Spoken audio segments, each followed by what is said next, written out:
नमस्ते दोस्तों, आज हम जानेंगे कि कैसे आप एकदम अलग बिजनेस शुरू कर सकते हैं। Personal shopping assistant service.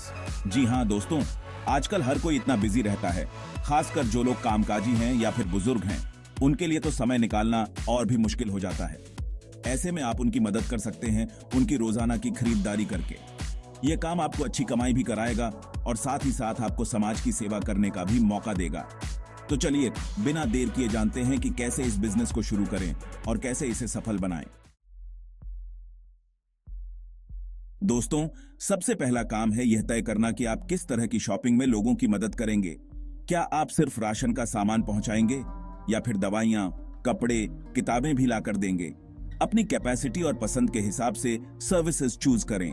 यह भी डिसाइड करें कि आप कितनी दूर तक सामान पहुंचाने को तैयार हैं। क्या आप सिर्फ अपने आसपास के एरिया में ही काम करेंगे या फिर थोड़ा दूर तक भी जा सकते हैं? इन सब बातों को ध्यान में रखते हुए एक प्लान बनाएं। याद रखें, शुरुआत में ज्यादा से ज्यादा लोगों तक पहुंचने के लिए आपको अपनी सर्विसेज को थोड़ा लिमिट में रखना पड़ सकता है, लेकिन एक बार जब आपका बिजनेस चल पड़े तो आप अपनी सर्विसेज को बढ़ा सकते हैं। अब बात करते हैं पैसों की, यानी आप अपनी सर्विसेज के लिए कितने पैसे लेंगे। यह बहुत इंपॉर्टेंट है क्योंकि इससे आपकी कमाई तय होगी। अपनी सर्विस का दाम डिसाइड करते समय आपको बहुत सी बातों का ध्यान रखना होगा। सबसे पहले तो यह देखें कि आपके एरिया में ऐसे ही काम करने वाले लोग कितना चार्ज कर रहे हैं। उसके बाद अपने खर्चों का हिसाब लगाएं, जैसे कि आपको पेट्रोल पर कितना खर्च आएगा, पैकिंग मटेरियल पर कितना खर्च आएगा और आपका कितना समय लगेगा।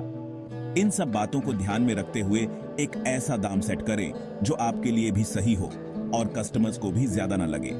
शुरुआत में कस्टमर्स को अट्रैक्ट करने के लिए आप थोड़ा कम दाम भी रख सकते हैं।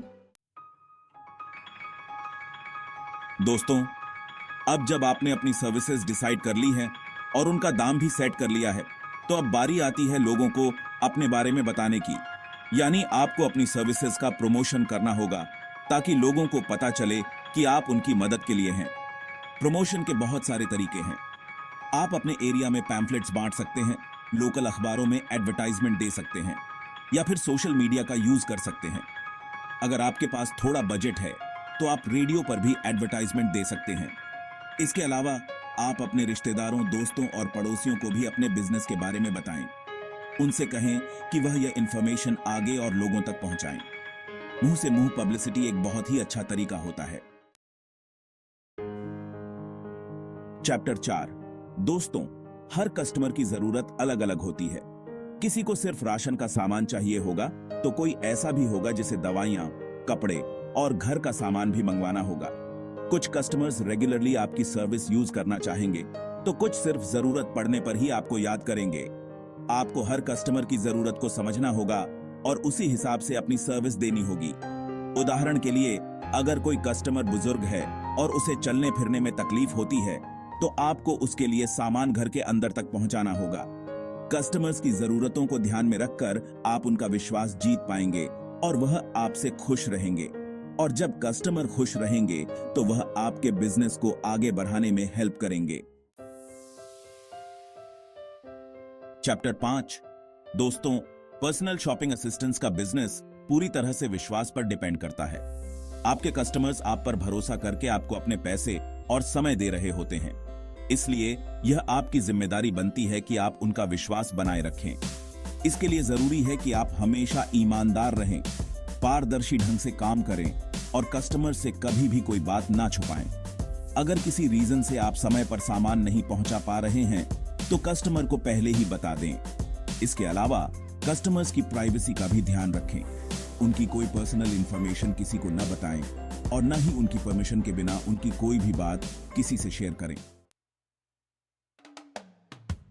चैप्टर 6। दोस्तों, पैसों का लेन देन हमेशा क्लियर और प्रोफेशनल तरीके से होना चाहिए। शुरुआत में आप नकद पेमेंट ले सकते हैं, लेकिन जैसे जैसे आपका बिजनेस बढ़ता है आपको डिजिटल पेमेंट के ऑप्शन भी अपनाने चाहिए। आजकल लोग ऑनलाइन पेमेंट करना पसंद करते हैं, इसलिए आप अपने कस्टमर्स को यूपीआई, नेट बैंकिंग या डेबिट क्रेडिट कार्ड से पेमेंट करने की सुविधा दे सकते हैं। इससे न केवल आपका काम आसान होगा बल्कि कस्टमर्स को भी सुविधा होगी। पेमेंट लेने के बाद कस्टमर्स को बिल जरूर दें। बिल में सभी चीजों का क्लियर मेंशन होना चाहिए, जैसे कि क्या क्या सामान खरीदा गया, उनका दाम क्या है, डिलीवरी चार्ज कितना है और टोटल कितना हुआ। चैप्टर 7। दोस्तों, याद रखें कि कस्टमर ही आपके बिजनेस की जान होते हैं, इसलिए उनको खुश रखना बहुत जरूरी है। हमेशा उनके साथ पोलाइटली और पेशेंस से पेश आएं, चाहे वह कितने ही गुस्से में क्यों ना हो। उनकी बातों को ध्यान से सुनें और उनकी प्रॉब्लम्स को समझें।